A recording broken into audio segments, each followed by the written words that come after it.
Well, so then the question might be, well, how would you go about getting your act together? And the answer to that, and this is a phenomenological idea too, it's something like, look around for something that bothers you and see if you can fix it. So now you think, well, let's say you go into you can do this in a room. It's quite fun to do it just when you're sitting in a room, like a room, maybe your bedroom. You can sit there and just sort of meditate on it and think, okay, if I wanted to spend 10 minutes making this room better, what would I have to do? And you have to ask yourself that, right? It's not a command, it's like a genuine question. And things will pop out in the room that you like, there's a stack of papers over there that's kind of bugging you, and you know that maybe a little order there would be a good thing, and there's some rubbish behind your computer monitor that you haven't attended to for like 6 months, and the room would be slightly better if it was a little less dusty and the cables weren't all tangled up the same way. And like, if you allow yourself just to consider the expanse in which you exist at that moment, there'll be all sorts of things that'll pop out in it that you could just fix. And I might say, well, if you were coming to see me for psychotherapy, the easiest thing for us to do first would just be to get you to organize your room. You think, well, is that psychotherapy? And the answer is, well, it depends on how you conceive the limits of your being. Every morning in SEAL training, my instructors, who at the time were all Vietnam veterans, would show up in my barracks room, and the first thing they'd do was inspect my bed. If you did it right, the corners would be square, the covers would be pulled tight, the pillow centered just under the headboard, and the extra blanket folded neatly at the foot of the rack. It was a simple task, mundane at best, but every morning we were required to make our bed to perfection. It seemed a little ridiculous at the time, particularly in light of the fact that we were aspiring to be real warriors, tough, battle-hardened SEALs. But the wisdom of this simple act has been proven to me many times over. If you make your bed every morning, you will have accomplished the first task of the day. It will give you a small sense of pride, and it will encourage you to do another task, and another, and another. And by the end of the day, that one task completed will have turned into many tasks completed. Making your bed will also reinforce the fact that the little things in life matter. If you can't do the little things right, you'll never be able to do the big things right. And if by chance you have a miserable day, you will come home to a bed that is made, that you made. And a made bed gives you encouragement that tomorrow will be better. So if you want to change the world, start off by making your bed. And I would say, start where you can start. If something announces itself to you, which is a strange way of thinking about it, as in need of repair, that you could repair, then hey, fix it. You fix 100 things like that, your life will be a lot different. I often tell people too, fix the things you repeat every day, because people tend to think of those as trivial, right? You get up, you brush your teeth, you have your breakfast, you have your routines that you go through every day. Well, those probably constitute 50% of your life. And people think, well, they're mundane, I don't need to pay attention to them. It's like, no, that's exactly wrong. The things you do every day, those are the most important things you do.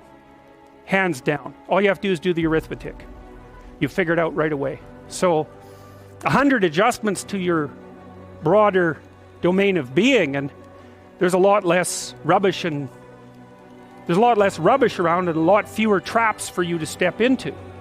And so that's in keeping with Jung's idea about erasing once you've got your mind and your emotions together, and once you're acting that out, then you can extend what you're willing to consider yourself and start fixing up the things that are part of your broader extent. Now, sometimes you don't know how to do that, so you might say, imagine you're walking down Bloor Street and there's this guy who's like alcoholic and schizophrenic and has been on the streets for 10 years. He sort of stumbles towards you and incoherently mutters something.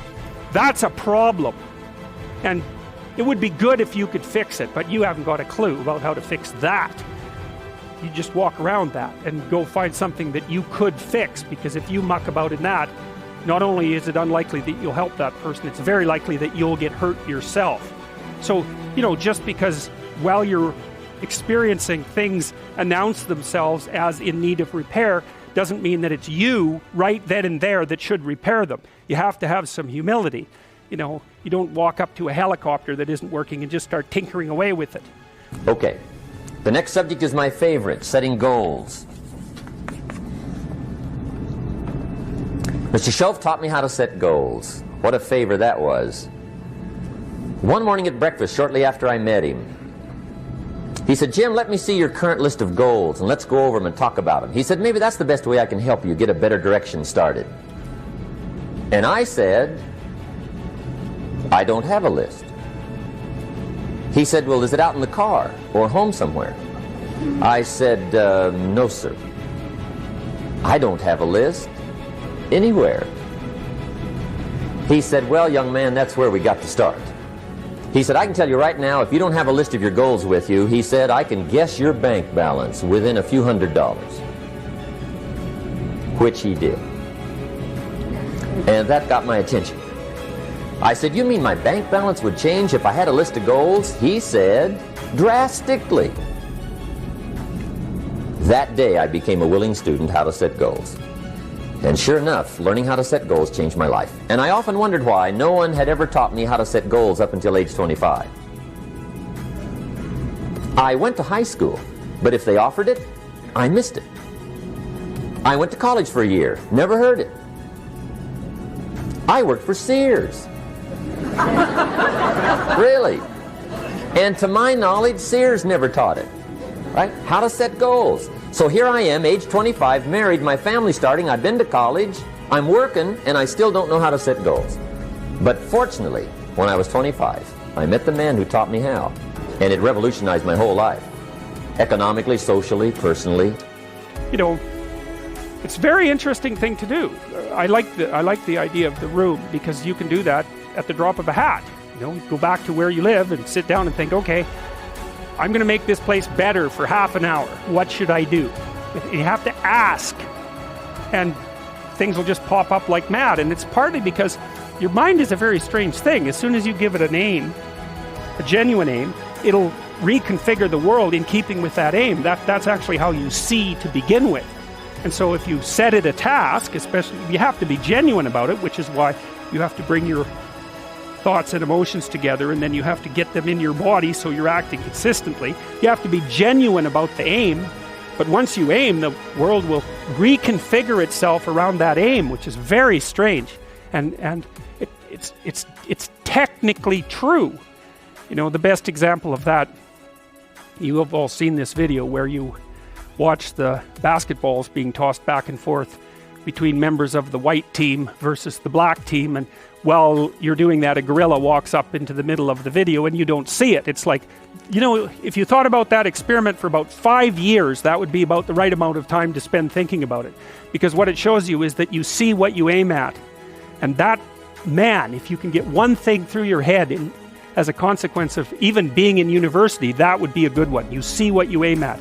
And so because one inference you might draw from that is, be careful what you aim at. Right?